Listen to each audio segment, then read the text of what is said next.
अस्सलातु वस्सलामु अला सय्यिदिल मुरसलीन व अला आलिहि व सहबिहि अजमईन रब्बि इश्रह ली सद्री व यस्सिर ली अम्री वहलुल उक़्दतम मिन लिसानी यफ्क़हू क़ौली. ನೆರೆದಂತಹ ಸಮುದಾಯದ ಭವಿಷ್ಯದ ನೇತಾರರುಗಳಾದ ಭವಿಷ್ಯದ ಉಲಮಾಗಳಾದ ಮುತಲ್ಲಿಮರುಗಳೇ, ಸ್ನೇಹಿತರಾದಂತಹ ಸಿನಾನಿಂದ ಬಿಟ್ಟು ಬಾತಿಶ್ ತೆಕ್ಕರ್ ಅವರು ಎಲ್ಲರಿಗೂ ಅಸ್ಲಾಂ ಅಲೈಕುಂ. ಇಲ್ಲಿ ಇಕೋಸ್ ಬಿಯಾಂಡ್ ದ ವಾಲ್ ಅಂತ ಹೇಳುವಂತ ಒಂದು ಕಾನ್ಸೆಪ್ಟ್ ಮೇಲೆ ಈ ಕಾರ್ಯಕ್ರಮವನ್ನು ಇಟ್ಕೊಂಡಿದ್ದೀರಿ. ಹೊರಗೆ ಬರ್ತಾನೆ ಉತ್ತರ ಕರ್ನಾಟಕ ಭಾಗದ ಚರಿತ್ರೆಯ ತುಣುಕುಗಳನ್ನು ನೋಡಿದೆ. ಇಲ್ಲಿ ಬರ್ತಾರು ಕೂಡ ಸ್ಟೇಜಲ್ಲೂ ಕೂಡ ಉತ್ತರ ಕರ್ನಾಟಕದ ಭಾಗವೇ ಕಾಣ್ತಾ ಇದೆ. ನಾನು ಮಂಗಳೂರಿಗ, ನನ್ನ ನೆಲ ನನ್ನ ಅತ್ಯಂತ ಕುತೂಹಲದ ಕ್ಷೇತ್ರ ಕೂಡ. ಇರ್ಲಿ, ವಿಷಯಕ್ಕೆ ಬರ್ತೀನಿ. ನಾನು ಮತ್ತು ಇಲ್ಲಿರುವ ಬಹುತೇಕ ವಿದ್ಯಾರ್ಥಿಗಳು ಬ್ಯಾರಿ ಜನಾಂಗೀಯರು ಅಂತೇಳಿ ನಾನು ತಿಳ್ಕೊಂಡಿದ್ದೇನೆ. ನನಗೆ ಬ್ಯಾರಿ ಅಂತ ಹೇಳಿಕ್ಕೆ ಒಂದು ಹೆಮ್ಮೆ. ಯಾಕಂತ ಹೇಳಿದ್ರೆ ಭಾರತದ ಎರಡನೇ ಮುಸ್ಲಿಂ ಜನಾಂಗ ಬ್ಯಾರಿಗ. ಈ ಬ್ಯಾರಿ ಅಂತ ಹೇಳುವಂತ ಒಂದು ಕಾನ್ಸೆಪ್ಟೇ ಸ್ವಲ್ಪ ಕನ್ಫ್ಯೂಸ್ಡ್. ಯಾಕಂತ ಹೇಳಿದ್ರೆ ಭಾರತದ ಮೊದಲ ಈ ಸೆಷನ್ ಆಧಾರಿತವಾಗಿ ಹಂತ ಹಂತವಾಗಿ ಬಹಳ ಇಂಟ್ರೆಸ್ಟಿಂಗ್ ಆದಂತಹ ಕ್ವಿಜ್ ಕಾಂಪಿಟೇಷನ್ ಕೂಡ ನಾವು ನಡೆಸಲಿದ್ದೇವೆ.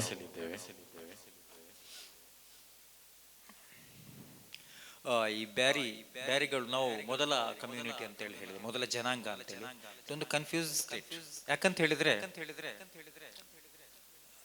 ಭಾರತದ ಅಥವಾ ಉಪಖಂಡದ ಮೊದಲ ಮುಸ್ಲಿಂ ಜನಾಂಗ ಮಾಪ್ಲಾಗ್. ಆ ಸಬ್ಜೆಕ್ಟ್ ತುಂಬಾ ವೈಡ್ ಆದಂತ ಸಬ್ಜೆಕ್ಟ್. ಸ್ವಲ್ಪ ಶಾರ್ಟ್ ಆಗಿ ಅದರ ಬಗ್ಗೆ ಹೇಳ್ತೀನಿ. ಮಾಪ್ಲಾಗಳು ಅಂತ ಹೇಳಿದ್ರೆ ಮಲಬಾರಿ ತಾಯಿಗೂ ಅರೇಬಿಯನ್ ತಂದೆಗೂ ಹುಟ್ಟಿ ಬೆಳೆದ ಜನಾಂಗ. ಅದೇ ರೀತಿಯಲ್ಲಿ ಬ್ಯಾರಿಗಳು ಕೂಡ ತುಳುನಾಡಿನ ತಾಯಿಗೂ ಅರೇಬಿಯನ್ ತಂದೆಗೂ ಹುಟ್ಟಿ ಬೆಳೆದಂತಹ ಜನಾಂಗ. ಇಲ್ಲಿ ಕನ್ಫ್ಯೂಷನ್ ಯಾಕಪ್ಪ ಅಂತ ಹೇಳಿದ್ರೆ, ಈ ಬ್ಯಾರಿ ಅಂತ ಹೇಳುವಂಥದ್ದು ಇದೊಂದು ಜನಾಂಗದ ಹೆಸರಾಗಿಯೋ ಭಾಷೆ ಹೆಸರಾಗಿ ತೀರಾ 30 ವರ್ಷಗಳಿಂದ ಈಚೆಗೆ ನನ್ನ ಬ್ಯಾರಿ ಭಾಷೆ ಅಂತ ಆಗ್ತಾ ಇದೆ. ಅದು ನಕ್ನಿಕ್ ಮತ್ತು ಮಲಯಾಮೆ ಅಂತ ಹೇಳಿ ನಾವು ಭಾಷೆ ಎರಡು ಭಾಷೆಗಳನ್ನು ಬ್ಯಾರಿಗಳು ಮಾತಾಡ್ತೇವೆ. ಜನಾಂಗ ಅಂತ ಹೇಳುವಂಥದ್ದು ಕೂಡ ಒಂದು ಕ್ವಶನ್ ಮಾರ್ಕ್. ಯಾಕಂದ್ರೆ ನನ್ನ ಪ್ರಕಾರ, ನನ್ಗೆ ಸಿಕ್ಕಿದಂತ ಕೆಲವು ಸೋರ್ಸ್ಗಳ ಪ್ರಕಾರ ಮೂಲತಃ ನಾವು ಮಾಪ್ಲಾಗಳು. ಇದಕ್ಕೆ ಆಧಾರವಾಗಿ ನಮ್ಮ ಸುತ್ತಮುತ್ತಲಲ್ಲಿ ನಾವು ಕೆಲವು ವಿಚಾರಗಳನ್ನ ಕಾಣಲಿಕ್ಕೆ ಸಾಧ್ಯ ಇದೆ. ಉದಾಹರಣೆಗೆ ದಕ್ಷಿಣ ಕನ್ನಡ ಜಿಲ್ಲೆಯ ಬ್ರಾಹ್ಮಣರು, ಗೌಡ ಸಾರಸ್ವತ ಬ್ರಾಹ್ಮಣರು, ಕೊಂಕಣಿಗಳು ಮತ್ತೆ ಮಲಾಮೆ ಭಾಷೆ ಮಾತನಾಡುವಂತಹ ಸಮುದಾಯಗಳಾದ ತೀಯರು, ಮೋಯರು, ಮಣಿಯಾಣಿಗಳು, ಆಚಾರಿಗಳು, ಇವರೆಲ್ಲರೂ ಕೂಡ ನಮ್ಮನ್ನು ಮಾಪ್ಲರ್ ಅಂತೇಳಿ ಹೇಳ್ತಾರೆ. ಮಾಪ್ಲರ್ ಅಂತ. ಸೊ ನಾವು ಮಾಪ್ಲರೇ ಆಗಿರ್ಬಹುದು, ಅಥವಾ ಮಾಪ್ಲಾದಿಂದ ಕವಲೊಡೆದು ಹುಟ್ಟಿದಂತ ಇನ್ನೊಂದು ಜನಾಂಗ ಆಗಿರಬಹುದು, ಅಥವಾ ಮಾಪ್ಲ ಮತ್ತು ಬ್ಯಾರಿಗಳು ಸಹೋದರ ಜನಾಂಗಗಳು ಆಗಿರಬಹುದು. ಇರ್ಲಿ, ವಿಷಯಕ್ಕೆ ಇದಕ್ಕೆ ಪ್ರವೇಶಿಸದೆ ವಿಷಯಕ್ಕೆ ಪ್ರವೇಶಿಸುವುದಕ್ಕೆ ಭಾರತಕ್ಕೆ ಇಸ್ಲಾಂ ಬಂದಾಗ, ದೀನಾರ್ ಮಿಷನರಿಯವರು ಭಾರತಕ್ಕೆ ಇಸ್ಲಾಂ ಅನ್ನು ತಂದಾಗ ಇಲ್ಲಿ ಇಸ್ಲಾಂಗೆ ಪ್ರಭುತ್ವದ ಬೆಂಬಲ ಸಿಕ್ಕಿತ್ತು. ಬಂದ ಕೂಡಲೇ ಪ್ರಭುತ್ವದ ಬೆಂಬಲದೊಂದಿಗೆ ಭಾರತಕ್ಕೆ ಇಸ್ಲಾಂ ಬರ್ತದೆ. ಆ ನಂತರ ಇಲ್ಲಿಂದ ವೆರಿ ನೆಕ್ಸ್ಟ್ ಮಲಬಾರ್ನಲ್ಲಿ ಕೊಡಂಗಲ್ಲೂರಿನಲ್ಲಿ ಮಸೀದಿ ನಿರ್ಮಿಸಿ, ನಂತರ ಮಾಡಾಯಿ, ಕೊಯ್ಲಾಂಡಿ ಕೊಲ್ಲಂ, ಇಲ್ಲೆಲ್ಲ ಮಸೀದಿ ನಿರ್ಮಿಸಿ, ಇದು 628ರಿಂದ 600 ಕ್ರಿಸ್ತಶಕ 628ರಿಂದ 645 ಒಳಗೆ ನಡೆದಂತಹ ಘಟನೆ. ಆ ನಂತರ ಮಾಲಿಕ್ ಬಿನ್ ದಿನಾರ್ ರಲಿಯಲ್ಲಾಹು ಅನ್ಹು ಅವರು ಇಲ್ಲಿಂದ ತನ್ನ ಸಹೋದರ ಪುತ್ರ ಮಾಲಿಕ್ ಬಿನ್ ಹಬೀಬ್ ರಲಿಯಲ್ಲಾಹು ಅನ್ಹು ಅವರನ್ನು ಉತ್ತರಕ್ಕೆ ಕಳಿಸ್ತಾರೆ. ಇಸ್ಲಾಂ ಒಂದು ಕಡೆ ನಿಂತ ನೀರಾಗಬಾರದು, ಇಸ್ಲಾಂ ಭಾರತದೆಲ್ಲೆಡೆ ಪ್ರಸರಿಸಬೇಕು. ಅದರ ಎರಡನೇ ಹಂತವಾಗಿ ಮಾಲಿಕ್ ಬಿನ್ ಹಬೀಬ್ ರಲಿಯಲ್ಲಾಹುರವರು ಇಲ್ಲಿಂದ ಕಡಲ್ ಮಾರ್ಗವಾಗಿ ನೇರವಾಗಿ ಮಂಗಳೂರಿಗೆ ಬರುವುದಿಲ್ಲ, ನೇರವಾಗಿ ಬಾರ್ಕೂರಿಗೆ ಹೋಗ್ತಾರೆ. ಇದು ನಾವು ಬ್ಯಾರಿಗಳ ವ್ಯಾಪ್ತಿಯನ್ನು ಹೇಳುವಾಗ ಸಾಮಾನ್ಯವಾಗಿ ಅತ್ತ ಬಾರ್ಕೂರಿನಿಂದ ಇತ್ತ ಚಂದ್ರಗಿರಿ ನದಿಯ ತೀರದವರೆಗೆ ಅಂತ ಹೇಳಿ ಹೇಳುವಂತ ಒಂದು ಪದ್ಧತಿ ಇದೆ. ಇಲ್ಲಿಂದ ನೇರವಾಗಿ ಬಾರ್ಕೂರಿಗೆ ಹೋಗಿ ಬಾರ್ಕೂರ್ನಲ್ಲಿ ಇಳಿತಾರೆ. ಬಾರ್ಕೂರ್ನಲ್ಲಿ ಇಳಿದು ಬಾರ್ಕೂರು ಬಂದರಲ್ಲಿ, ಅದು ದೊಡ್ಡ ಬಂದರಾಗಿತ್ತು, ಅಲ್ಲಿಂದ ಇಳಿದು ಸ್ವಲ್ಪ ಮುಂದಕ್ಕೆ ಹೋಗಿ ಅಲ್ಲೊಂದು ಜಾಗದಲ್ಲಿ ಕಾಯ್ನಾತ್ ಆಗ್ತಾರೆ, ಅಲ್ಲಿ ಕೂತ್ಕೊಳ್ತಾರೆ. ಅಲ್ಲಿಂದ ಇಸ್ಲಾಮಿ ಚಟುವಟಿಕೆಗಳು ಆರಂಭವಾಗ್ತವೆ. ಸಾಮಾನ್ಯವಾಗಿ ಬಾರ್ಕೂರನ್ನ ಪ್ರಾಚೀನ ತುಳುನಾಡಿನ ರಾಜಧಾನಿ ಅಂತೇಳಿ ಹೇಳಲಾಗ್ತದೆ. ಇನ್ನೊಂದು ದೇವಸ್ಥಾನಗಳ ರಾಜಧಾನಿ ಅಂತ ಹೇಳಿ ಕೂಡ ಹೇಳಲಾಗ್ತದೆ. ಬಾರ್ಕೂರಿನ ದೇವಸ್ಥಾನಗಳ ಬಗ್ಗೆ ಯಾವ ರೀತಿಯ ಒಂದು ಹೈಪ್ ಆದಂತ ಒಂದು ಚರ್ಚೆಗಳು ಅಥವಾ ವಿಷಯಗಳಲ್ಲಿ ಇವೆ ಅಂತ ಹೇಳಿದ್ರೆ, ಬಾರ್ಕೂರಲ್ಲಿ ಎಷ್ಟು ದೇವಸ್ಥಾನಗಳಿತ್ತು ಅಂತ ಹೇಳಿದ್ರೆ, ಅಲ್ಲಿನ ರಾಜ ದಿನಕ್ಕೆ ಇಡೀ ವರ್ಷ ಪೂರ್ತಿ ದಿನಕ್ಕೆ ಒಂದರಂತೆ ಒಂದೊಂದು ದೇವಸ್ಥಾನಗಳ ಉತ್ಸವಗಳಲ್ಲಿ, ಜಾತ್ರೆಗಳಲ್ಲಿ ಭಾಗವಹಿಸ್ತಿದ್ದಂತೆ. ಅಂದ್ರೆ 365 ದೇವಸ್ಥಾನಗಳು ಇತ್ತು ಅಂತ ಹೇಳ್ತಾರೆ. ಅಷ್ಟು ದೇವಸ್ಥಾನಗಳಿದ್ದಂತ ಒಂದು ನಾಡು ಅಂತ ಹೇಳಿ. ಈ ಬಾರ್ಕೂರಿನ ಮೊತ್ತ ಮೊದಲ ದೇವಸ್ಥಾನ ಕತ್ತಲೆ ಬಸದಿ ಅಂತ ಹೇಳ್ತಾರೆ. ಕತ್ತಲೆ ಬಸದಿ ಅಂತ. ಕತ್ತಲೆ ಬಸದಿಯ ಇತಿಹಾಸ ಎಷ್ಟು ಅಂತೇಳಿ ಹೇಳಿದ್ರೆ, ನಾನು ಹೇಳ್ತಾ ಇರೋದಲ್ಲ, ಸರ್ಕಾರಿ ದಾಖಲೆಗಳಲ್ಲೂ ಮತ್ತು ನೀವು ಅಲ್ಲಿ ಹೋದಾಗ ಅಲ್ಲಿ ಬರೆದಿರುವಂತಹ ದಾಖಲೆಗಳಿವೆ, ಶಾಸನಗಳಿವೆ. ಅದರಲ್ಲೇ ಇದೆ ಕತ್ತಲೆ ಬಸದಿ 1000 ವರ್ಷಕ್ಕೂ ಹಿಂದಿನದ್ದು ಅಂತೇಳಿ. ಇಂಟ್ರೆಸ್ಟಿಂಗ್ಲಿ ಅದಕ್ಕಿಂತಲೂ ಮುಂಚೆ ಇಸ್ಲಾಂ ಅಲ್ಲಿಗೆ ತಲುಪಿದೆ. ಕ್ರಿಸ್ತ ಶಕ 644 ಅಥವಾ 645ರಲ್ಲಿ, ಅಂದ್ರೆ ಸುಮಾರು 1380 ವರ್ಷಗಳ ಹಿಂದೆ ಮಾಲಿಕ್ ಬಿನ್ ಹಬೀಬ್ ರಲಿಯಲ್ಲಾಹುರವರು ಅಲ್ಲಿಗೆ ಹೋಗಿ ಇಸ್ಲಾಂ ಧರ್ಮದ ಚಟುವಟಿಕೆಗಳನ್ನು ಆರಂಭಿಸಿದ್ದಾರೆ. ಇಸ್ಲಾಂ ಬಹಳ ಬೇಗನೆ ಕೆಳವರ್ಗದ ತಳವರ್ಗದ ಶೋಷಿತ ಸಮುದಾಯದ ಮಧ್ಯೆ ಬಹಳ ಬೇಗನೆ ಹರಡುತ್ತದೆ. ಅದಕ್ಕೆ ಸಂಬಂಧಿಸಿದಂತೆ ಕೇರಳದ ಮಹಾಕವಿ ಅಂತೇಳಿ ಪ್ರಸಿದ್ಧರಾದಂತಹ ಕುಮಾರನಾಶನ್ ತನ್ನ ಒಂದು ಕವಿತೆಯಲ್ಲಿ ಹೀಗೆ ಬರೀತಾರೆ: ಆಟುಂ ವಿಲಕುಂ ವಯಾಟು ಮಟ್ಟುಮಿ ಕೂಟರ್ ಸಹಿಚ್ಚು ಪೊರುದಿ ಮುಟ್ಟಿ ವಿಟ್ಟದಾಂ ಹಿಂದು ಮದಂ ಜಾದಿಯಿಲ್ ತಾನ್ನ ಕೆಟ್ಟು ಕೈഞ്ഞ ನಂಬೂದಿರಿ ಮದಂ. കേരള തിങ്കൽ മുസൽമാന്മാർ പശ്ചിമ പാറങ്ങളിൽ നിന്നോ വൻകടൽ ചീരും തിരകൾ കടന്നോ ഹിമാലയ മേരി വന്നവർ ഏറെയില്ല. ರೇರೆಚ್ಚೆರುಮನ್ ಪೋಯಿ ತೊಪ್ಪಿಯಿಟ್ಟಾಲ್ ಚಿತ್ರಯನತ್ತಿ ಚಾರುತ್ತರುತ್ತಿಡಾಂ ಚೆಟ್ಟುಂ ಪೇಡಿಕಂಡ ತಂಬುರಾಯ.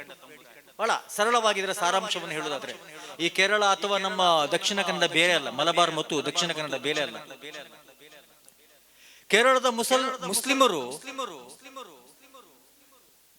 ಪಶ್ಚಿಮ ಘಟ್ಟಗಳನ್ನು ದಾಟಿ ಬಂದವರು ಅಲ್ಲ, ಹಿಮಾಲಯ ಏರಿ ಬಂದವರು ಅಲ್ಲ, ಕಡಲನ್ನು ದಾಟಿ ಬಂದವರು ಅಲ್ಲ ಅಂತೇಳಿ ಸಾರಾಂಶದಲ್ಲಿ ಹೇಳ್ತಾರೆ. ಇಲ್ಲಿನ ಕೆಳವರ್ಗದ ಜನರೇ ಶೋಷಣೆಯ ವಿರುದ್ಧ, ಮೇಲ್ವರ್ಗದ ಜನರ ಶೋಷಣೆಯ ವಿರುದ್ಧ ಬಂಡೆದ್ದು ಅಥವಾ ಸಹಿಚ್ಚು ಪೊರುದಿ ಮುಟ್ಟಿ ಅವರು ತಮಗೆ ಆಶಾಕಿರಣವಾದ ತಮ್ಮನ್ನ ಮನುಷ್ಯರಂತೆ ನೋಡುವಂತಹ ಒಂದು ಧರ್ಮಕ್ಕೆ ಅವರು ಮತಾಂತರ ಆಗ್ತಾರೆ.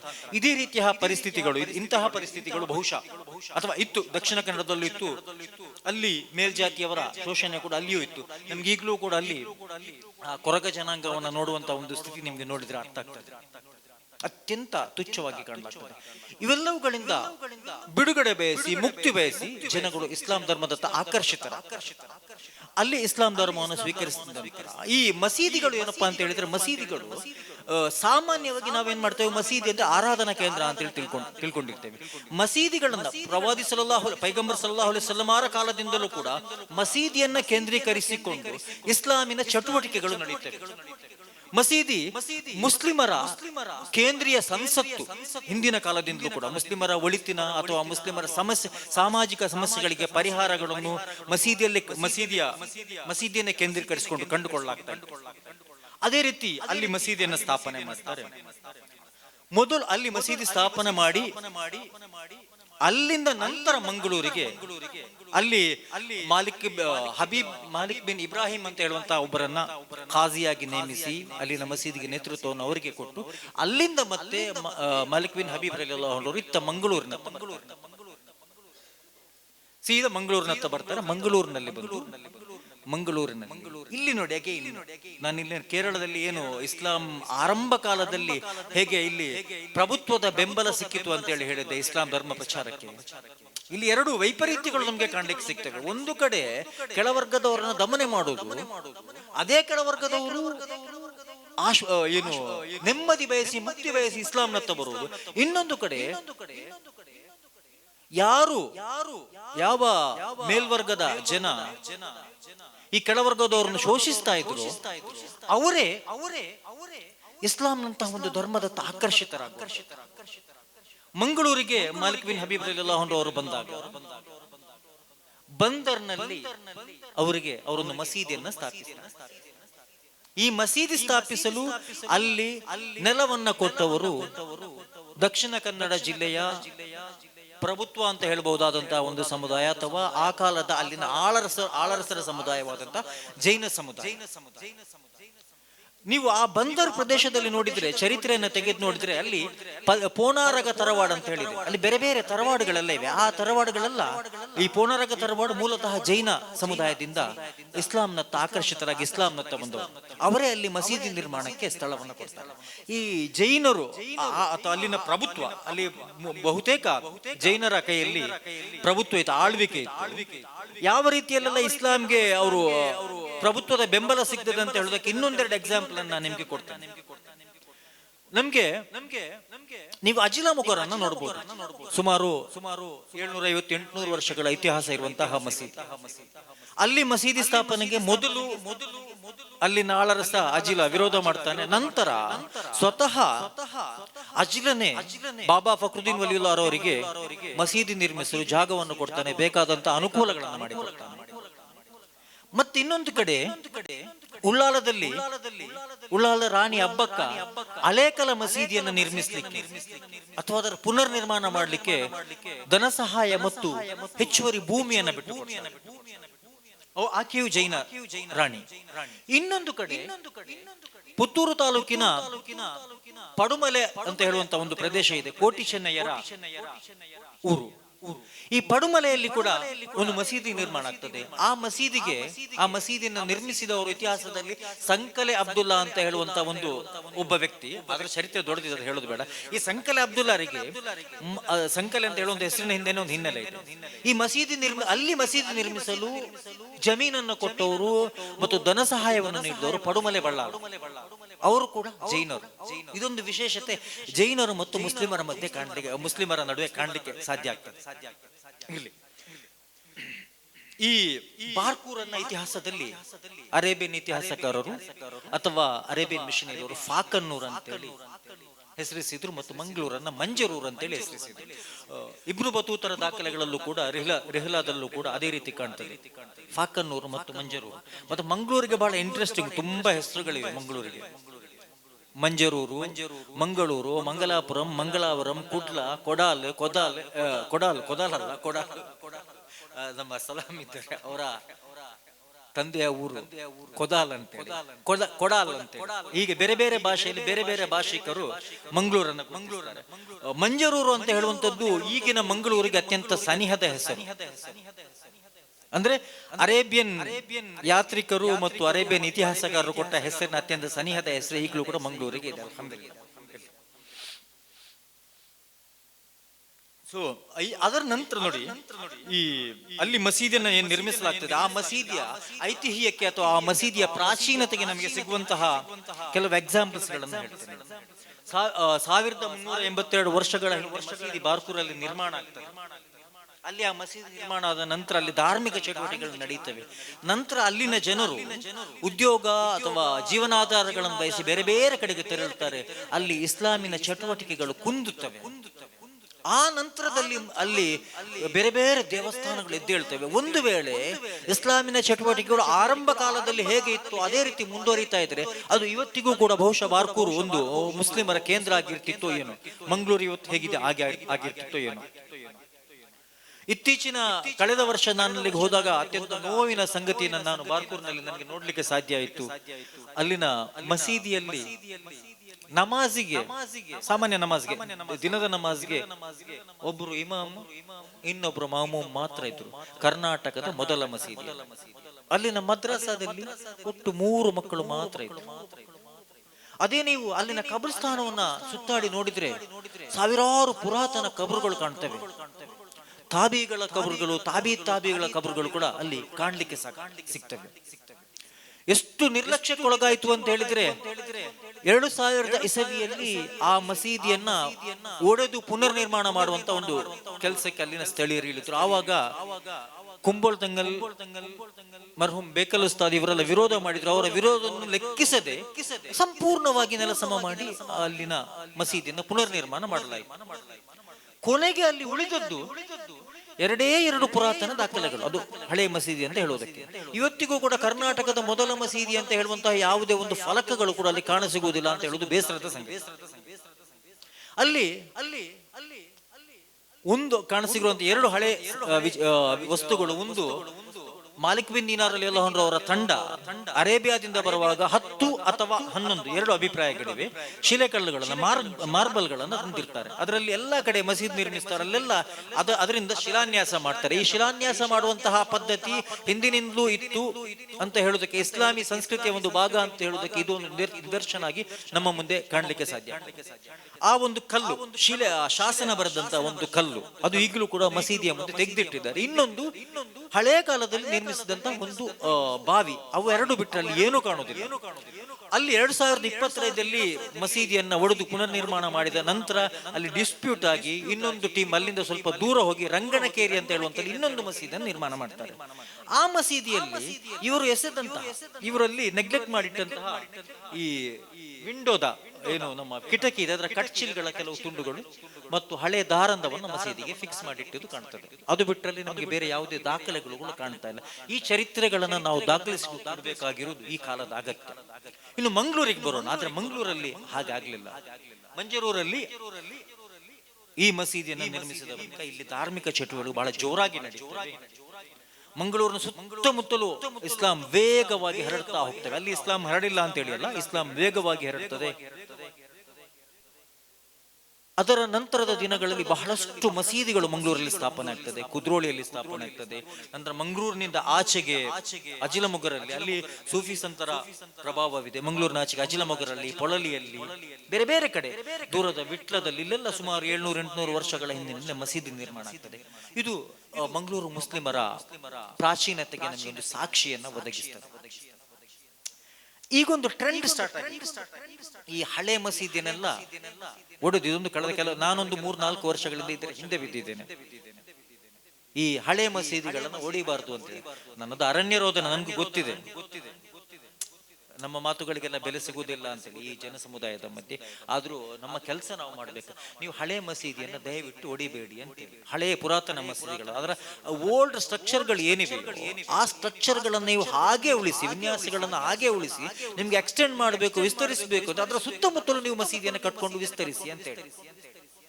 ಇತ್ತೀಚೆಗೆ ನಾನು ಸುಳ್ಯ ತಾಲೂಕಿನ ಒಂದು ಮಸೀದಿ, ಇತ್ತೀಚೆಗೆ 1-1.5 ತಿಂಗಳ ಹಿಂದೆ ಹೋದಾಗ ಅಲ್ಲೂ ಕೂಡ ನನಗೆ ಆ ಮಸೀದಿಯನ್ನ ಒಡೆದು ಹೊಸ ಮಸೀದಿ ನಿರ್ಮಿಸ್ತಾರೆ ಅಂತ ಹೇಳಿದ ವಿಷಯ ಸಿಕ್ಕಾಗ ನನಗೆ ಬಹಳಷ್ಟು ನೋವು ಕೂಡ ಆಯಿತು. ಯಾಕೆ ನಾವಿದನ್ನ ಉಳಿಸಬೇಕು? ಇದು ನಮ್ಮ ಇತಿಹಾಸವನ್ನ ಹೇಳ್ತದೆ. ಭಾರತೀಯ ಮುಸ್ಲಿಮರ ಅಥವಾ ನಮ್ಮ ಮಂಗಳೂರು ಮುಸ್ಲಿಮರ ಇತಿಹಾಸವನ್ನ ಹೇಳ್ತದೆ. ನಮ್ಮ ಅಸ್ಮಿತೆಯನ್ನು ಇದು ತೋರಿಸ್ತದೆ. ಆ ಕಾರಣಕ್ಕಾಗಿ ಹಳೆ ಮಸೀದಿಗಳನ್ನ ಒಡಿಬಾರದು. ಮತ್ತೆ ವಾಸ್ತುಶಿಲ್ಪಕ್ಕೆ, ಇಸ್ಲಾಮಿ ವಾಸ್ತುಶಿಲ್ಪದ ಹಳೆ ಮಾದರಿಗಳಾಗಿ, ಪುರಾತನ ಮಾದರಿಗಳಾಗಿ ನಮ್ಮ ಮುಂದೆ ಅವುಗಳು ಬಂದು ನಿಲ್ತವೆ. ನೀವು ನೋಡಿ, ನೀವು ಹಳೆ ಮಸೀದಿಗಳಲ್ಲೆಲ್ಲ ಇರುವಂತ ಎಷ್ಟು ನಮ್ಮ ಮಂಗಳೂರು ಸುತ್ತಮುತ್ತಲ ಇರುವಂತಹ ಮಸೀದಿಗಳು, ಕೆಲವು ಹಳೆ ಮಸೀದಿಗಳು ಎಷ್ಟು ಸುಂದರವಾದಂತಹ ಕೆತ್ತನೆ ಕೆಲಸಗಳನ್ನು ಹೊಂದಿದೆ ಅಂತ ಹೇಳುವಂಥದ್ದು. ಬೀಟಿ ಮರವನ್ನು ಉಪಯೋಗಿಸಿ ಮಾಡುವಂತಹ ಕೆತ್ತನೆ ಕೆಲಸಗಳು, ಅಲ್ಲಿರುವಂತ ಬೇರೆ ಬೇರೆ ಟೈಪ್ ನ ಕೆತ್ತನೆ ಕೆಲಸಗಳು ನಮ್ಗೆ ಈಗಲೂ ಕೂಡ ನಿಮ್ಗೆ ಸೂಕ್ಷ್ಮವಾಗಿ ನೋಡಿದಾಗ ಗೊತ್ತಾಗದಂತಹ ಏನು ಕ್ಯಾಲಿಗ್ರಫಿಯ ಲೆಟರ್ಸ್ ಗಳು ಕೂಡ ಅದರಲ್ಲಿ ಬರ್ದಿವೆ. ನಮ್ಗೆ ಕ್ಯಾಲಿಗ್ರಫಿ ನಮ್ಗೆಲ್ಲ ಗೊತ್ತಾಗುತ್ತೀರಾ ಇತ್ತೀಚೆಗೆ, ಅದೊಂದು ಬಹಳ ದೊಡ್ಡ ಆರ್ಟ್ ಅಂತ ಹೇಳುವಂಥದ್ದು. ಬಹಳ ಹಿಂದಿನಿಂದಲೂ ಕೂಡ ಅದನ್ನ ಬಳಸಿಕೊಂಡು ಬರೆದಂತಹ ಮೀರಾಬ್ಗಳು, ಮಿಂಬರ್ಗಳಲ್ಲಿ ಬರೆದಂಥದ್ದೆಲ್ಲ ನಮ್ಗೆ ಕಾಣ್ಲಿಕ್ಕೆ ಸಿಗ್ತದೆ. ಇವುಗಳನ್ನು ಉಳಿಸಿದಾಗ ನಾವು ನಮ್ಮ ಪ್ರಾಚೀನತೆಯನ್ನು ಸಾರಲಿಕ್ಕೆ ಸಾಧ್ಯ. ಆದುದರಿಂದ ಇದು ಬಹಳ ಅಗತ್ಯ. ನಾವು ನೀವಿಲ್ಲಿ ಉತ್ತರ ಕರ್ನಾಟಕದ ಬಗ್ಗೆ ಏನು, ಉತ್ತರ ಕರ್ನಾಟಕದ ಚಿತ್ರಣವನ್ನು ಕೊಡ್ಲಿಕ್ಕೆ ಬಯಸ್ತೀರಿ. ನೀವು ಕರ್ನಾಟಕದ ಮುಸ್ಲಿಮರ ಚರಿತ್ರೆಯನ್ನು ಹೇಳುವಾಗ ನೀವು ಯಾವ ಕಾರಣಕ್ಕೂ ಬಿಟ್ಟು ಬಿಡಲು ಸಾಧ್ಯವೇ ಇಲ್ಲದಂತಹ ಒಬ್ಬ ವ್ಯಕ್ತಿ ಶಹೀದೆ ಮಿಲತೆ ಫತಹ್ ಅಲಿ ಟಿಪ್ಪು ಸುಲ್ತಾನ್ ರಹಮತುಲ್ಲಾಹಿ ಅಲೈಹಿ. ಈ ನೆಲದಲ್ಲಿ ಇಸ್ಲಾಮಿನ ಪುನರುತ್ಥಾನ ಕೆಲಸದಲ್ಲಿ ಹಜರತ್ ಟಿಪ್ಪು ಸುಲ್ತಾನ್ ಅವರ ಪಾತ್ರ ಬಹಳ ದೊಡ್ಡದಿದೆ. ನೀವು ನೋಡಿ, ನಾವು ಮಂಗಳೂರಿನ ಬೆಲೆಪಳ್ಳಿ ಬಂದರ್ನ ಪಲ್ಲಿ ಏನಿದೆ, ಅದಕ್ಕೆ ಝೀನತ್ ಬಕ್ಷ್ ಅಂತ ಹೇಳುವಂತ ಹೆಸರು ಯಾರೋ ಇಟ್ಟ ಹೆಸರಲ್ಲ, ಕನ್ಫ್ಯೂಸ್ ಆಗ್ಬೇಡಿ. ಟಿಪ್ಪು ಸುಲ್ತಾನ್ ಕೂಡ ಇಟ್ಟ ಹೆಸರಲ್ಲ ಅದು. ಅವರು ಅದರ ಸೌಂದರ್ಯ, ಆ ಮಸೀದಿಯ ಚರಿತ್ರೆ ಹೀಗಿದೆ. 1794ರಲ್ಲಿ 790ರಿಂದ 95ರ ಮಧ್ಯದಲ್ಲಿ ಟಿಪ್ಪು ಸುಲ್ತಾನ್ರ 85ರಿಂದ 95ರ ಮಧ್ಯದಲ್ಲಿ ಟಿಪ್ಪು ಸುಲ್ತಾನ್ರ ಚಟುವಟಿಕೆಗಳು ಈ ನಮ್ಮ ಕರಾವಳಿ ಪ್ರದೇಶ ಮತ್ತು ಮಲಬಾರ್ ಪ್ರದೇಶ ಬಳಿ ಹೆಚ್ಚೆಚ್ಚಾಗ್ತದೆ. 94-95ರ ನಂತರ ಅವರು ಈ ಕಡೆಗೆ ಗಮನ ಕೊಡ್ಲಿಕ್ಕೆ ಆಗುದಿಲ್ಲ. 1794-95ರ ನಂತರ. ಅದಕ್ಕಿಂತ ಮುಂಚೆ ಇಲ್ಲಿ ಗಮನಾರ್ಹವಾಗಿ ಅವರು ಕೆಲಸವನ್ನ ಮಾಡಿದ್ದಾರೆ. ಇಲ್ಲಿನ ಬಹಳಷ್ಟು ಮಸೀದಿಗಳಿಗೆ, ದಕ್ಷಿಣ ಕನ್ನಡ ಜಿಲ್ಲೆಯ ಬಹಳಷ್ಟು ಮಸೀದಿಗಳಿಗೆ ಟಿಪ್ಪು ಸುಲ್ತಾನ್ ಅವರು ಉಂಬಳಿ ಕೊಟ್ಟಿದ್ದಾರೆ, ಗ್ರಾಂಟ್ ಕೊಟ್ಟಿದ್ದಾರೆ. ಆ ಗ್ರಾಂಟ್ಗಳು ತೀರಾ ಇತ್ತೀಚಿನವರೆಗೆ ಕೂಡ ಬರ್ತಾ ಇತ್ತು. ಅದರಲ್ಲಿ ವಿಶೇಷವಾಗಿ ಅವರು ಝೀನತ್ ಬಕ್ಷ್ ಮಸೀದಿಯನ್ನ ಅಥವಾ ಬಂದರ್ನ ಬೆಲೆಪಳ್ಳಿಯನ್ನ ಬಹಳ ಫೋಕಸ್ ಮಾಡಿ ಕೆಲಸ ಮಾಡಿದ್ದಾರೆ. ಸಾಯಿರಿ ಬ್ಯಾರಿ ಅಂತ ಹೇಳುವಂತ ಮಂಗಳೂರಿನ ಅಮಲ್ದಾರ್ ಅಂತ ಹೇಳಿದ್ರೆ ಗವರ್ನರ್, ಅವರಿಗೆ ಆ ಮಸೀದಿ ಪುನರ್ನಿರ್ಮಾಣದ ಹೊಣೆಯನ್ನು ಒಪ್ಪಿಸುವಾಗ ಅವರು ಹೇಳ್ತಾರೆ, ಇದು ಭಾರತದ ಇಸ್ಲಾಮಿನ ಆರಂಭ ಕಾಲದ ಹೆಜ್ಜೆ ಗುರುತು ಆಗಿರುವುದರಿಂದ ಈ ಮಸೀದಿಯನ್ನ ಬಹಳ ಸೂಕ್ಷ್ಮವಾಗಿ ಮತ್ತು ಅತ್ಯಂತ ಸುಂದರವಾಗಿ, ಎಷ್ಟು ಸಾಧ್ಯ ಎಷ್ಟು ಖರ್ಚಾಗ್ತದೆ ಅಷ್ಟು ಖರ್ಚು, ಮತ್ತು ಇರುವುದರಲ್ಲಿ ಅತ್ಯಂತ ಟಾಪ್ ಕ್ಲಾಸ್ ಆದಂತಹ ಮರಮುಟ್ಟುಗಳನ್ನು, ಕಚ್ಚಾ ವಸ್ತುಗಳನ್ನು ಬಳಸಬೇಕು ಅಂತ ಹೇಳುವಂತ ಒಂದು ಆದೇಶವನ್ನು ಕೊಡ್ತಾರೆ. ಆ ಆದೇಶದ ಮೇರೆಗೆ ಸಾಯಿರಿ ಬ್ಯಾರಿ ಅವರು ಬಹಳ ಮುತುವರ್ಜಿ ವಹಿಸಿಕೊಂಡು ಆ ಮಸೀದಿಯನ್ನ ನಿರ್ಮಿಸ್ತಾರೆ. ಇವತ್ತು ಇಡೀ ಭಾರತದಲ್ಲಿ ಝೀನತ್ ಬಕ್ಷ್ ಸುಂದರವಾದಂತಹ ಮರದ ಕೆತ್ತನೆ ಕೆಲಸಗಳಿರುವಂತಹ ಮಸೀದಿ ಇಡೀ ಭಾರತದಲ್ಲಿ. ಇದನ್ನು ನಾನು ಹೇಳ್ತಾ ಇಲ್ಲ, ಕಾಶ್ಮೀರದ ಮಾಜಿ ಮುಖ್ಯಮಂತ್ರಿ ಗುಲಾಂ ಹೈದರ್ ಅವರು ಇಲ್ಲಿಗೆ ಬಂದಾಗ ಇದನ್ನು ನೋಡ್ಕೊಂಡು ಅವರು ಹೇಳ್ತಾರೆ, ನಾನು ದೇಶದ ಒಳಗೆ ಮತ್ತು ದೇಶದ ಹೊರಗೆ ಬಹಳಷ್ಟು ಮಸೀದಿಗಳನ್ನು ನೋಡಿದ್ದೇನೆ, ಆದ್ರೆ ಎಷ್ಟು ಸುಂದರವಾದಂತಹ ಕೆತ್ತನೆ ಕೆಲಸಗಳಿರುವಂತಹ ಎಷ್ಟು ಸುಂದರವಾದ ಮಸೀದಿ ನಾನು ಎಲ್ಲೂ ನೋಡ್ಲಿಲ್ಲ ಅಂತೇಳಿ. ಇದು ಆ ಮಸೀದಿಯ ವಿಶೇಷತೆ. ನೋಡಿ, ಅಟ್ ದ ಸೇಮ್ ಟೈಮ್ ಆ ಮಸೀದಿಯನ್ನು ನಿರ್ಮಿಸುವಂತಹ ಅದೇ ಪುನರ್ನಿರ್ಮಾಣ ಮಾಡುವಂತ ಅದೇ ಕಾಲದಲ್ಲಿ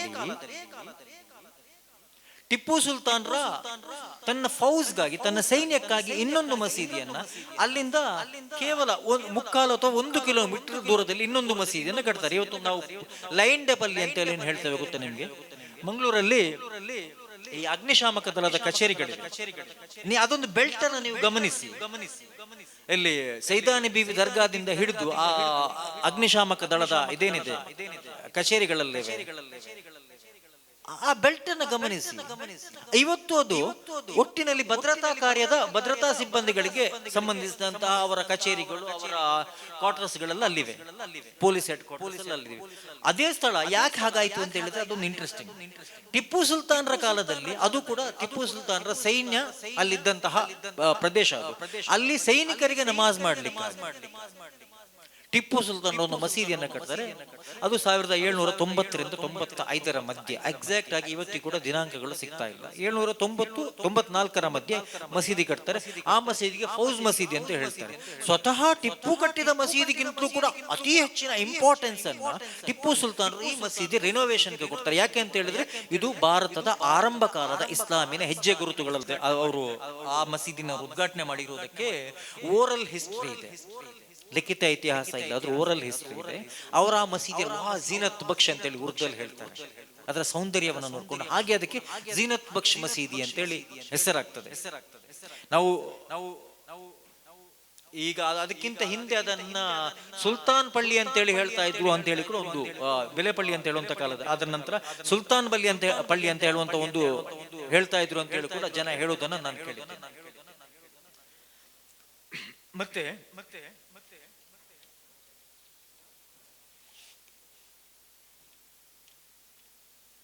ಟಿಪ್ಪು ಸುಲ್ತಾನ್ರ ಕೊಡುಗೆಗಳ ಬಗ್ಗೆ ಇನ್ನೂ ಹೇಳಬೇಕಂದ್ರೆ ಬಹಳ ಮುಖ್ಯವಾಗಿ ನಾವು ನೋಟ್ ಮಾಡಬೇಕಾಗಿರೋದು ಮಂಗಳೂರಿನ ಈದ್ಗಾ.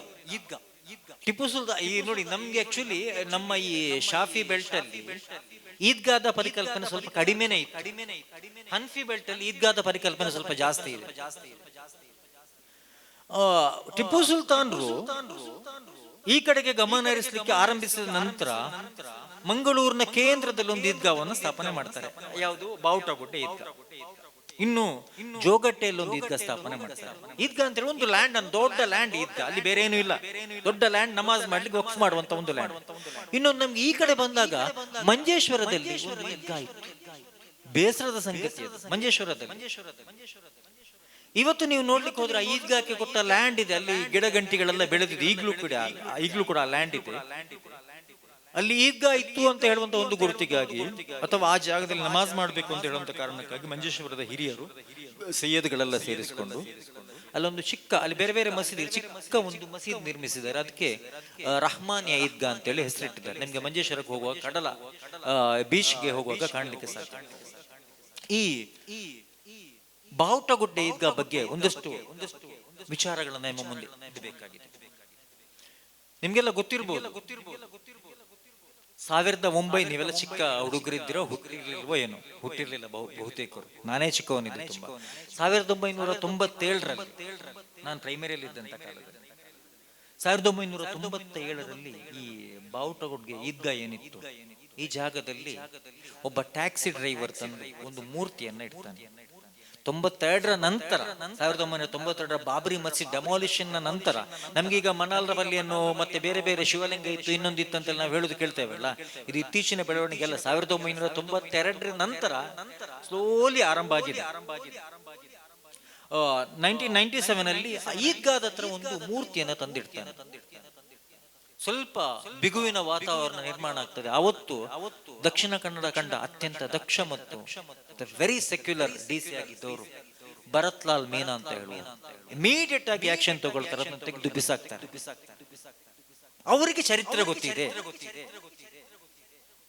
ಈ ಈದ್ಗಾದ ಚರಿತ್ರೆ ಏನು ಅಂತ ಹೇಳಿದ್ರೆ, ಇವತ್ತು ಮಂಗಳೂರಲ್ಲಿ ಅಲೋಷಿಯಸ್ ಕಾಲೇಜ್ ಏನಿದೆ, ಅಲೋಷಿಯಸ್ ಚರ್ಚ್ ಏನಿದೆ, ಕೋರ್ಟ್ ಏನಿದೆ,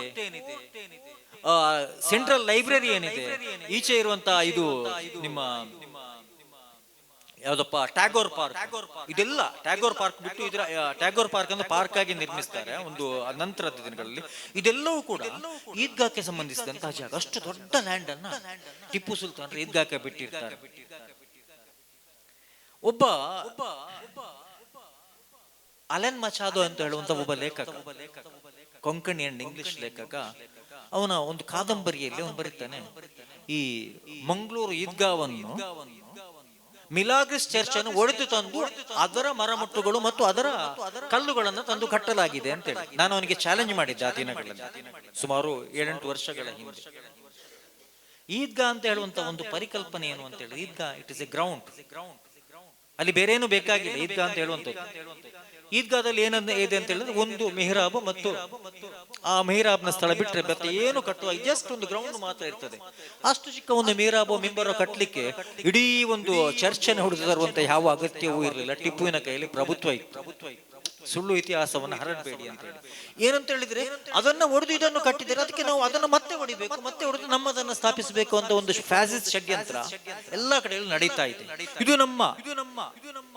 ನಾವು ನಮ್ಮ ಚರಿತ್ರೆಯಲ್ಲಿ ನಮ್ಗೆ ಆಸಕ್ತಿ ಇಲ್ಲದೆ ಇರುವುದು, ನಮ್ಮ ಚರಿತ್ರೆಯನ್ನು ನಾವು ದಾಖಲಿಸಿಡದೆ ಇರುವುದು, ನಮ್ಮ ಏನು ಇತಿಹಾಸಗಳನ್ನು ಸಾರುವ ಸ್ಥಳಗಳಲ್ಲಿ ನಾವು ನಾಮಫಲಕಗಳನ್ನು ಇಡದೆ ಇರುವುದು, ಇದು ಇಂತಹ ಒಂದು ವೈರುಧ್ಯಗಳಿಗೆ, ಇಂತಹ ವಿವಾದಗಳಿಗೆ ಕಾರಣ ಆಗ್ತದೆ ಅಂತೇಳಿ ನಾನು ಈ ಸಂದರ್ಭದಲ್ಲಿ ಸೂಚ್ಯವಾಗಿ ಎಚ್ಚರಿಸಲಿಕ್ಕೆ ಬಯಸ್ತೇನೆ. ಮುಗಿಸ್ಬೇಕು ಅಂತೇಳಿ ಹೇಳಿದ್ದಾರೆ, ಆದಷ್ಟು ಬೇಗ. ಇನ್ನು ಒಂದೆರಡು ವಿಷಯಗಳನ್ನು ಹೇಳಿ ನನ್ನ ಮಾತುಗಳನ್ನು ಕೊನೆಗೊಳಿಸ್ತೇನೆ. ದಕ್ಷಿಣ ಕನ್ನಡ ಜಿಲ್ಲೆಯ ಮುಸ್ಲಿಮರ ಚರಿತ್ರೆಯನ್ನು ಹೇಳುವಾಗ, ದಕ್ಷಿಣ ಕನ್ನಡ ಜಿಲ್ಲೆಯಲ್ಲಿ ಇಸ್ಲಾಂನ ಏನು ಗೋಲ್ಡನ್ ಬೆಳೆಯುವ ಕಾಲದ ಗೋಲ್ಡನ್ ಇರಾವನ್ನ ನಾವು ಹೇಳುವಾಗ, ಅಜ್ಲಮುಗರ್ನ ಬಾಬಾ ಫಕ್ರುದ್ದೀನ್ ವಲಿಯುಲ್ಲಾರ, ಅವರು ಅಜ್ಲಮುಗರ್ನವರಲ್ಲ, ನಾವು ಅಜ್ಲಮುಗರ್ ಬಾಬಾ ಫಕ್ರುದ್ದೀನ್ ವಲಿಯುಲ್ಲಾ ಅಂತ ಹೇಳ್ತೇವೆ. ಅವರ ಉರುಸಿದೆ ಡಿಸೆಂಬರ್ ಅಲ್ಲಿ ಸ್ಟಾರ್ಟ್ ಆಗ್ತದೆ ಅಲ್ವಾ, ಡಿಸೆಂಬರ್ 2. ಅವರ ಚರಿತ್ರೆಯನ್ನ ಹೇಳದೆ ಜಿಲ್ಲೆಯ ಮುಸ್ಲಿಮರ ಚರಿತ್ರೆಯನ್ನ ಹೇಳಲಿಕ್ಕೆ ಸಾಧ್ಯ. ಶಾರ್ಟ್ ಆಗಿ ಹೇಳ್ಬೇಕಂದ್ರೆ, ಮೂಲತಃ ಅವರು ಇರಾನ್ನ ಸೀಸ್ತಾನ್ ಪ್ರಾಂತ್ಯದ ಒಬ್ಬ ರಾಜ ಆಗಿದ್ರು. ಅವರಪ್ಪ ತೀರಿ ಹೋಗ್ತಾರೆ. 25ನೇ ವಯಸ್ಸಿಗೆ ಅವರಿಗೆ ಪಟ್ಟಾಭಿಷೇಕ ಆಗ್ತದೆ. ಅವರು ಹಿಂದಿನಿಂದಲೂ ಕೂಡ ಬಹಳ ಧರ್ಮನಿಷ್ಠ ವ್ಯಕ್ತಿಯಾಗಿದ್ದರು. ಆದರೆ ಹೇಗೆ ಇಬ್ರಾಹಿಂ ಬಿನ್ ಅದಮ್ ರಲಿಯಲ್ಲಾಹು ಅನ್ಹು ಅವರು ಇಹದ ವೈಭೋಗಗಳಿಂದ ಅಧಿಕಾರಗಳಿಂದ ವಿಮುಖರಾಗ್ತಾರೋ ಅದೇ ರೀತಿ ವಿಮುಖರಾಗಿ ಇವರು ಒಬ್ಬ ವಿಲಾಯತ್ಗೆ ಹೋಗ್ತಾರೆ. ಒಬ್ಬ ಸೂಫಿ ಸಂತನಾಗಿ ತಿರುಗ್ತಾ ಬಂದು ಗುಜರಾತ್ನ ಅರಣ್ಯಗಳಲ್ಲಿ ಕೂತು ಆರಾಧನೆಯಲ್ಲಿ ತೊಡಗಿರ್ತಾರೆ. ಅಲ್ಲಿಂದ ಮತ್ತೆ ಹರಂ ಶರೀಫ್ಗೆ ಹೋಗಿ ಹಜ್ ಮಾಡ್ತಾರೆ. ಹಜ್ ಮಾಡಿ ಅಲ್ಲಿಂದ ಬಂದು ರೌಲಾ ಶರೀಫ್ ಅಲ್ಲಿ ಪ್ರಾಣ ಪೈಗಂಬರ್ ಸಲ್ಲಲ್ಲಾಹು ಅಲೈಹಿ ವಸಲ್ಲಂ ಅವರ ರೌಲಾ ಶರೀಫನ ಪಕ್ಕ ಮಲಗಿದ್ದಾಗ ಅವರಿಗೆ ಕನಸಲ್ಲಿ ಪ್ರಾಣ ಪೈಗಂಬರ್ ಸಲ್ಲಲ್ಲಾಹು ಅಲೈಹಿ ವಸಲ್ಲಂ ಅವರು ಬಂದು ಹೇಳ್ತಾರೆ, ನೀನು ಹಿಂದಿಗೆ ಹೋಗ್ಬೇಕು ಅಂತ ಹೇಳಿ. ಹಾಗೆ ಮತ್ತೆ ಅವರು ಹಿಂದಿಗೆ ಬರ್ತಾರೆ, ಇಂಡಿಯಾಕ್ಕೆ ಬಂದು ಈಗಿನ ತಮಿಳುನಾಡಿನ ತಿರುಚಿರಾಪಳ್ಳಿಯಲ್ಲಿ ನತಹರ್ ಶಾ ವಲಿಯುಲ್ಲಾ ಅಂತ ಹೇಳುವಂತ ಒಬ್ಬ ಪ್ರಸಿದ್ಧ ಸೂಫಿ ಸಂತರ ಶಿಷ್ಯತ್ವವನ್ನು ಸ್ವೀಕರಿಸ್ತಾರೆ. ಅಲ್ಲಿಂದ ಪರ್ಯಟನೆ ಆರಂಭ ಆಗ್ತದೆ. ಇಸ್ಲಾಮಿ ಚಟುವಟಿಕೆಗಳನ್ನ ಹೊತ್ತುಕೊಂಡು ಅದರ ಧ್ವಜವನ್ನ ಹೊತ್ತುಕೊಂಡು ಅವರ ಪರ್ಯಟನೆ ಆರಂಭ ಆಗ್ತದೆ. ಅಲ್ಲಿಂದ ಅವರು ನೇರವಾಗಿ ಬೇರೆ ಬೇರೆ ಕಡೆಗಳಿಗೆ ತಿರುಗಿ ಪೊಳಲಿಗೆ ಬಂದು ತಲುಪ್ತಾರೆ. ಇವತ್ತು ಪೊಳಲಿ ಟೆಂಪಲ್ ಏನಿದೆ ಅದರ ಪಕ್ಕನೆ ಪೊಳಲಿ ಮಸೀದಿ. ಅವತ್ತು ನತಹರ್ ಶಾ ವಲಿಯುಲ್ಲಾ ಅವರು ಇವರನ್ನು ಅಲ್ಲಿಂದ ಕಳುಹಿಸುವಾಗ ಬೀಳ್ಕೊಡುವಾಗ ಅವರ ಕೈಯಲ್ಲಿ ಕೆಲವು ಅರಾಕ್ ಮರದ, ನಾವು ಮಿಸ್ವಾಕ್ ಮಾಡ್ತೇವಲ್ಲ, ಅರಾಕ್ ಮರದ ಕೆಲವು ತುಂಡುಗಳನ್ನು ಕೊಟ್ಟು ಕಳಿಸ್ತಾರೆ. ನೀವು ಹೋದಲ್ಲೆಲ್ಲ ಇದನ್ನ ನೆಡಬೇಕು, ಎಲ್ಲಿ ಇದು ಚಿಗಿತ್ತುಕೊಂಡು ಮೊಳಿತದೋ ಅಲ್ಲಿ ನೀವು ಪರ್ಮನೆಂಟ್ ಆಗಿ ಕಾಯಂ ಆಗಿ ನಿಂತ್ಕೊಳ್ಬೇಕು ಅಂತ ಹೇಳಿ. ಹಾಗೆ ಅವರು ಬೇರೆ ಬೇರೆ ಕಡೆ ತಿರುಗಾಡ್ತಾ ಮುಂದೆ ಪೊಳಲಿಗೆ ಬರ್ತಾರೆ. ಪೊಳಲಿಯಲ್ಲಿ ಫಲ್ಗುನಿ ನದಿಯ ತೀರದಲ್ಲಿ ಒಂದು ಮಸೀದಿಯನ್ನು ನಿರ್ಮಿಸ್ತಾರೆ. ಅಲ್ಲಿ ನಿರ್ಮಿಸಿಕೊಂಡು ಅಲ್ಲಿ ಕೆಲ ಕಾಲ ಧಾರ್ಮಿಕ ಚಟುವಟಿಕೆಗಳನ್ನು ಮಾಡಿಕೊಂಡು ಅಲ್ಲಿ ಒಂದು ಸುಮಾರು 2 ವರ್ಷಗಳ ಕಾಲ ಅಲ್ಲಿ ಇದ್ರು ಅಂತ ಹೇಳುವಂತದ್ದು ಒಂದು ಓರಲ್ ಹಿಸ್ಟ್ರಿ ಇದೆ. ಕೆಲವರು ಹೇಳ್ತಾರೆ 5 ವರ್ಷಗಳ ಕಾಲ ಇದ್ರು ಅಂತ ಹೇಳಿ. ಎನಿವೆ ಸ್ವಲ್ಪ ಕಾಲ ಅಲ್ಲಿದ್ರು. ಅಲ್ಲಿ ಧಾರ್ಮಿಕ ಚಟುವಟಿಕೆಗಳನ್ನು ಮಾಡಿಕೊಂಡು ಅಲ್ಲಿ ಆ ಮರವನ್ನು, ಆ ಗೆಲ್ಲನ್ನ ನಡ್ತಾರೆ. ಅದು ಚಿಗಿತ್ಕೊಳ್ಳೋದಿಲ್ಲ. ಅಲ್ಲಿಂದ ಮತ್ತೆ ಮುಂದೆ ಹೋಗ್ತಾರೆ. ಮುಂದೆ ಹೋಗಿ ಅಜಿಲಮೊಗರ್ನಲ್ಲಿ ಅಲ್ಲಿ ಒಂದು ಮಸೀದಿಯನ್ನು ಸ್ಥಾಪನೆ ಮಾಡ್ತಾರೆ. ಈ ಬಾಬಾ ಫಕ್ರುದ್ದೀನ್ ವಲಿಯುಲ್ಲಾರ ಚರಿತ್ರೆಯ ಸಾಮ್ಯತೆ ಸುಲ್ತಾನ್ ಅಲ್ ಹಿಂದ್ ಖ್ವಾಜಾ ಮೊಯಿನುದ್ದೀನ್ ಚಿಶ್ತಿ ಅಜ್ಮೀರಿ ಕದ್ದಸಲ್ಲಾಹು ತಆಲಾ ಸಿರಹುಲ್ ಅಜೀಜ್ ಅವರ ಚರಿತ್ರೆಯಂತೆ ಹೋಲ್ತದೆ. ಹೇಗಂತ ಹೇಳಿದ್ರೆ, ಹೇಗೆ ಖ್ವಾಜಾರನ್ನ ಪೃಥ್ವಿರಾಜ್ ಚೌಹಾನ್ ಇಲ್ಲಿಂದ ಈಗಲೇ ಹೊರಡಬೇಕು ಅಂತ ಹೇಳಿ ಹೇಳ್ತಾನೋ, ಅದೇ ರೀತಿ ಇಲ್ಲಿಗೆ ಆಗ ಅವ್ರು ಹೇಳ್ತಾರೆ, ನಾನು ಹೋಗ್ಬೇಕು ನೀನ್ ಹೋಗ್ಬೇಕು ಅಂತ ಅದು ಕಾಲವೇ ಡಿಸೈಡ್ ಮಾಡ್ತದೆ. ಕೆಲವೇ ದಿನಗಳಲ್ಲಿ ಡಿಸೈಡ್ ಆಗ್ತದೆ. ಗಜ್ನಿ ದಾಳಿ ಮಾಡ್ತಾನೆ, ಅವನನ್ನಲ್ಲಿಂದ ಒಕ್ಕಲೆಬ್ಬಿಸ್ತಾನೆ. ಅದೇ ರೀತಿಯ ಚರಿತ್ರೆ ಇಲ್ಲಿ ಕಾಣ್ಲಿಕ್ಕೆ ಸಿಗ್ತದೆ. ಅಲ್ಲಿ ಒಕ್ಕಲೆಬ್ಬಿಸುವುದಿಲ್ಲ. ಇಲ್ಲಿಗೆ ಬಂದಾಗ ಕೂಡ ಇಲ್ಲಿ ಅಜಿಲ ಅರಸು, ನಾನೇನು ಅಜಿಲ ಅರಸನ ಕತೆ ಹೇಳಿದೆಲ್ಲ, ಮಣಿನಾಲ್ಕೂರು, ಬಂಟ್ವಾಳ ತಾಲೂಕಿನ ಮಣಿನಾಲ್ಕೂರು ಗ್ರಾಮದಲ್ಲಿದೆ.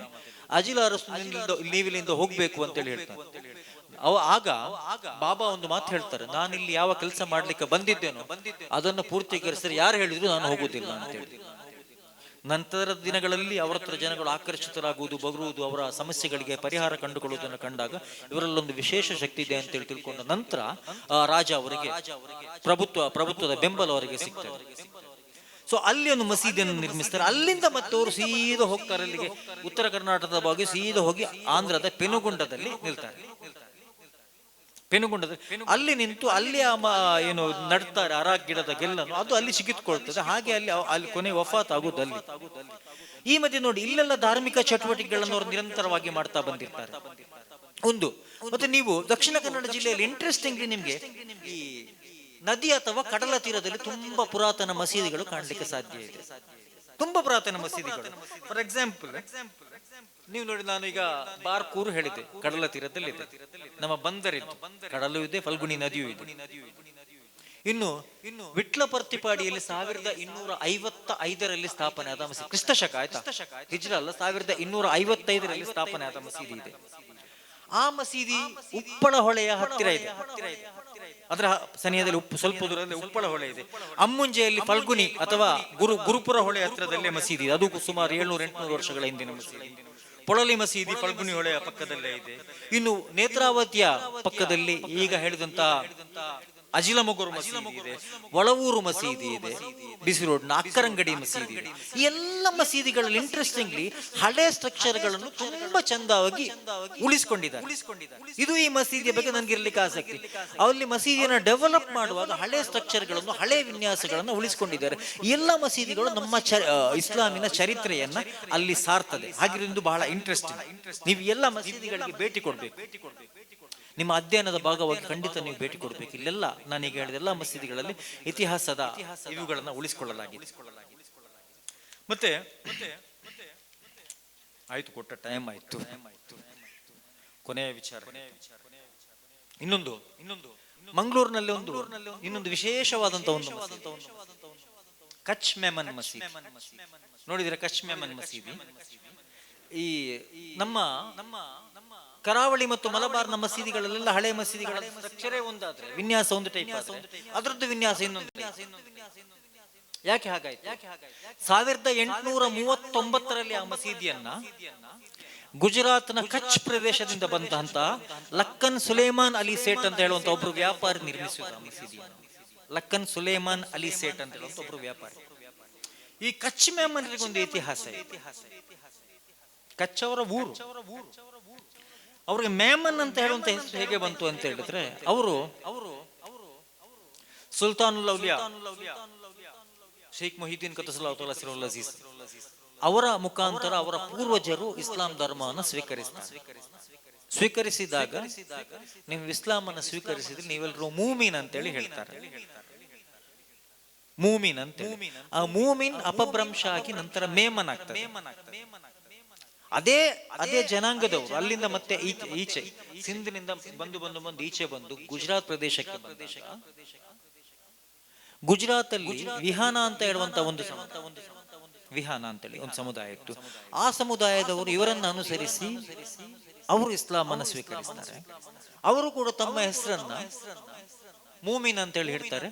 ಕಾಲಕ್ರಮೇಣ ಅದು ಮೆಮನ್ ಆಯ್ತು ಅಂತ ಹೇಳಿ, ಅಪಭ್ರಂಶವಾಗಿ ಮೆಮನ್ ಆಯ್ತು ಅಂತ ಹೇಳಿ ಚರಿತ್ರೆಯಲ್ಲಿ ದಾಖಲೆಗಳಿವೆ. ಅವರು ಇಲ್ಲಿ ಮಸೀದಿ ನಿರ್ಮಿಸಿದ ಇದೊಂದು ಮಸೀದಿ. ಇಂಟ್ರೆಸ್ಟಿಂಗ್ಲಿ ಈ ಮಸೀದಿ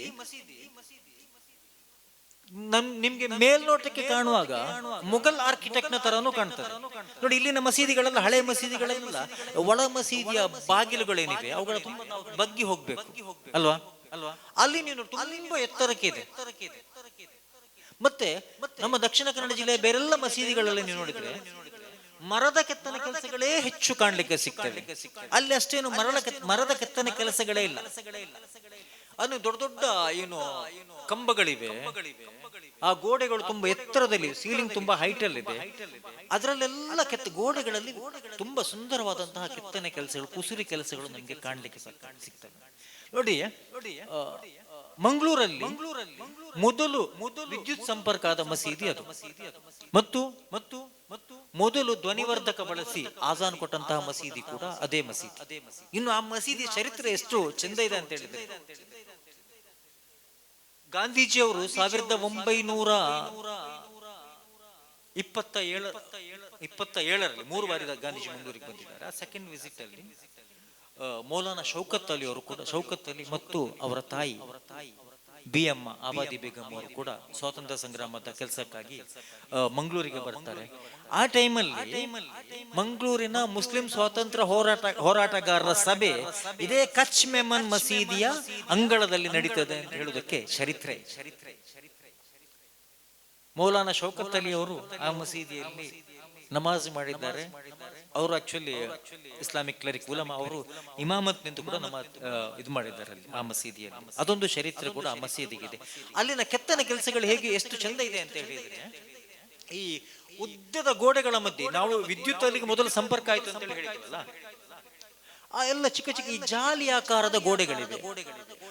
ತುಂಬಾ ದೂರದಿಂದ ಇಮಾಮ್ ನಿಂತರೂ ಕೂಡ ಹಿಂದಿನವರೆಗೂ ಕೂಡ ಬಹಳ ಸುಮಾರು ಒಂದು 50-100 ಮೀಟರ್ ವರೆಗೂ ಕೂಡ ಇಮಾಮರ ವಾಯ್ಸ್ ಕೇಳುವಂತ ಒಂದು ವಿದೌಟ್ ಮೈಕ್, ಧ್ವನಿವರ್ಧಕ ಇಲ್ಲದೆ ವಾಯ್ಸ್ ಕೇಳುವಂತ ಒಂದು ಸೌಲಭ್ಯ ಅಲ್ಲಿ ಆ ಕಾಲದಲ್ಲಿ ಅವರು ಮಾಡಿದ ಒಂದು ವಿನ್ಯಾಸ ಮತ್ತು ಅಂದಿನ ಟೆಕ್ನಿಕ್ ಅದಾಗಿತ್ತು. ಮತ್ತೆ ಇನ್ನೊಂದು, ಸಾಮಾನ್ಯವಾಗಿ ನಿಮ್ಗೆ ಕರೆಂಟ್ ಇಲ್ಲದೆ ಕೂತ್ಕೊಳ್ಳಿಕ್ಕೆ ಆಗುದಿಲ್ಲ ತಗ್ಗಿನ ಮಸೀದಿಯಲ್ಲಿ. ಆ ಮಸೀದಿಯಲ್ಲಿ ಕರೆಂಟ್ ಇಲ್ಲದ್ರೂ ಕೂಡ ನಿಮ್ಗೆ ನಮಾಜ್ ಮಾಡಬಹುದು. ಇಂಥ ಸೆಕೆಗಾಲದಲ್ಲಿ ಅಲ್ಲಿ ನಿಮ್ಗೆ ಕೂಲ್ ಆಗಿರ್ತದೆ, ನಮಾಜ್ ಮಾಡಬಹುದು. ನಿದ್ರೆ ಮಾಡಿದ್ರೆ ಚಂದ ನಿದ್ರೆ ಬರ್ತದೆ. ಒಂದು ಮಂಗಳೂರಿನ ಮುಸ್ಲಿಮರ ಮಂಗಳೂರು ಸ್ವಾತಂತ್ರ್ಯ ಹೋರಾಟದ ಕೇಂದ್ರ ಕೂಡ ಆ ಮಸೀದಿ ಆಗಿತ್ತು ಅಂತ ಹೇಳಿ ಈ ಸಂದರ್ಭಕ್ಕೆ ನಿಮ್ಗೆ ಹೇಳಿಕ್ ಬಯಸ್ತೇನೆ. ಬಹುಶಃ ನನ್ನ ಸಮಯ ಕಳೆದಿದ್ರಿಂದ ಮಾತುಗಳನ್ನ ಕೊನೆಗೊಳಿಸ್ತೇನೆ. ಮತ್ತೆ ಇದರ ಮಧ್ಯೆ ನೋಡಿ, ನಮ್ಮಲ್ಲಿ ಈ ಮಸೀದಿಗಳನ್ನ ಡೆಮಾಲಿಷ್ ಮಾಡಿ ಹೊಸ ಮಸೀದಿಗಳನ್ನ ಕಟ್ಟುವಾಗ ಒಂದು ಕೆಟ್ಟದೊಂದು ಪರಿಕಲ್ಪನೆ ನನಗೆ ಅನಿಸ್ತದೆ. ಅದು ಯಾಕೆ ನೀವು ಮಸೀದಿ ಡೆಮಾಲಿಷ್ ಮಾಡ್ತೀರಿ, ಹಳೆ ಮಸೀದಿ ನಮ್ಮ ಚರಿತ್ರೆ ಅಲ್ವಾ ಅಂತೇಳಿ ಕೇಳಿದ್ರೆ, ಅದು ಕಿಬ್ಲ ಸರಿ ಇಲ್ಲ ಅದ್ರದ್ದು ಅಂತೇಳಿ, ಕಿಬ್ಲ ಸರಿ ಇಲ್ಲ ಅದಕ್ಕೆ ಡೆಮಾಲಿಷ್ ಮಾಡ್ತೇವೆ ಅಂತೇಳಿ. ಇಂಟ್ರೆಸ್ಟಿಂಗ್ಲಿ ಪೊಳಲಿ ಮಸೀದಿಗೆ ನಾನು ಹೋದೆ. ಅದು ಹಳೆ ಮಸೀದಿ, 750-800 ವರ್ಷಗಳ ಹಿಂದಿನ ಮಸೀದಿ. ಹಳೆ ಸ್ಟ್ರಕ್ಚರ್ಗಳನ್ನು ಹಾಗೆ ಚಂದಕ್ಕೆ ಉಳಿಸ್ಕೊಂಡಿದ್ದಾರೆ. ಅಲ್ಲಿ ಹೋದಾಗ ಅಲ್ಲಿ ಹೇಗೆ ಅಂತ ಹೇಳಿ ಕಿಬ್ಲಾ ಅಂತ ಹೇಗೆ ಕಿಬ್ಲಾಭಿಮುಖೀಕರಣ ಸರಿ ಇಲ್ಲ ಅಂತ ಹೇಳಿ ತುಂಬಾ ಜನ ಹೇಳಿದ್ದಕ್ಕಾಗಿ ಅಥವಾ ಆಲಿಮ್ಗಳು ಹೇಳಿದ್ದಕ್ಕಾಗಿ ಸ್ವಲ್ಪ ಕ್ರಾಸ್ ಮಾಡಿ ನಮಾಜ್ ಮಾಡ್ತಾ ಇದ್ದಾರೆ. ಅದು ಜಾಣತನ. ನೋಡಿ, ನಾವು ನಿಂತಲ್ಲಿಗೆ ಕಿಬ್ಲಾ ಇರ್ಬೇಕಂತ ಏನಿಲ್ಲ, ಇಲ್ಲ ಅಲ್ಲ, ನಾವು ಕಿಬ್ಲಾಕ್ಕೆ ತಿರುಗಿ ನಿಲ್ಲುದಲ್ವ ಈಗಲೂ ಕೂಡ ನಮಾಜಿಗೆ, ನಾವು ನಿಂತಲ್ಲಿಗೆ ಕಿಬ್ಲಾ. ಸೊ ನಮ್ಗೆ ಕಿಬ್ಲಾ ಸ್ವಲ್ಪ ಕ್ರಾಸ್, ನಾವು ಸ್ವಲ್ಪ ಕ್ರಾಸ್ ಆಗಿ ನಿಂತ್ಕೊಳ್ಳೋಣ, ಹೇಗೆ ಇದೆ ಹಾಗೆ ಅದೇ ರೀತಿ ನಾವು ನಿಂತ್ಕೊಳ್ಳೋಣ. ಅದಕ್ಕೆ ಇಡೀ ಮಸೀದಿಯನ್ನು ಡೆಮಾಲಿಷ್ ಮಾಡೋದು, ಐತಿಹಾಸಿಕ ಚರಿತ್ರೆಗಳಿರುವಂತಹ ಮಸೀದಿಗಳನ್ನು ಡೆಮಾಲಿಷ್ ಮಾಡೋದು, ನಮ್ಮ ಸಂಸ್ಕೃತಿಯನ್ನ ನಮ್ಮ ಚರಿತ್ರೆಯನ್ನ ನಾವು ಡೆಮಾಲಿಷ್ ಮಾಡೋದು, ನಮ್ಮ ಅಸ್ಮಿತೆಗಳನ್ನು ಅಳಿಸುವುದು, ಇದು ತರವಲ್ಲ ಅಂತೇಳಿ ನಾನು ಈ ಸಂದರ್ಭದಲ್ಲಿ ಹೇಳಿಕ್ ಬಯಸ್ತೇನೆ.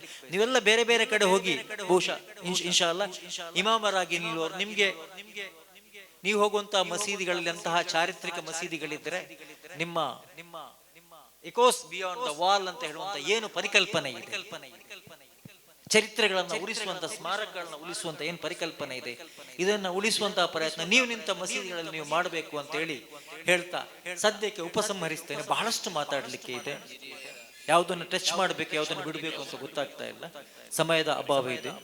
ಅವಕಾಶ ನೀಡಿದ್ದಕ್ಕಾಗಿ ಜಜಾಕಲ್ಲಾಹು ಖೈರನ್. ವಾಖಿರ್ ದಅವಾನಾ ಅನಿಲ್ ಹಮ್ದುಲಿಲ್ಲಾಹಿ ರಬ್ಬಿಲ್ ಆಲಮೀನ್.